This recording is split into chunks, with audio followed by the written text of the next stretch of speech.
ಕೇಂದ್ರ ವಿತ್ತ ಸಚಿವೆ ನಿರ್ಮಲಾ ಸೀತಾರಾಮನ್ ಮಂಡಿಸಿರುವ 2025-26ನೇ ಸಾಲಿನ ಕೇಂದ್ರ ಬಜೆಟ್ನಲ್ಲಿ ಮಧ್ಯಮ ವರ್ಗ ಸೇರಿದಂತೆ ಎಲ್ಲ ವರ್ಗಗಳ ಜನರ ಕಲ್ಯಾಣಕ್ಕಾಗಿ ಅನುದಾನ ನೀಡಲಾಗಿದೆ.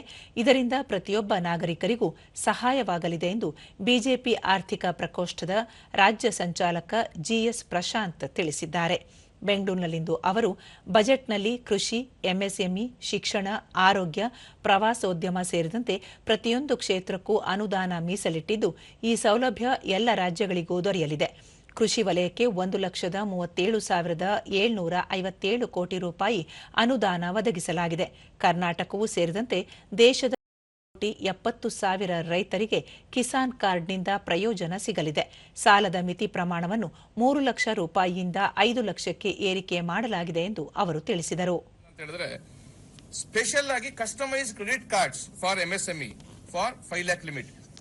ಆಮೇಲೆ ಪ್ರತ್ಯೇಕವಾಗಿ ಹೇಳಬೇಕು ಅಂತ ಹೇಳಿದ್ರೆ ಫಸ್ಟ್ ಟೈಮ್ ಆಂಟ್ರಪ್ರನರ್ಸ್ಗೆ ವಿಶೇಷವಾಗಿ 5 ಲಕ್ಷ ಮಹಿಳೆಯರಿಗೆ, ಅದರಲ್ಲೂ SC ST ಮಹಿಳೆಯರಿಗೆ ಸ್ಪೆಷಲ್ ಆಗಿ 2 ಕೋಟಿ ತನಕ ಲೋನ್ಗಳು ಫಾರ್ ದ ನೆಕ್ಸ್ಟ್ 5 years ಕೊಡ್ತಾ ಇದ್ದಾರೆ.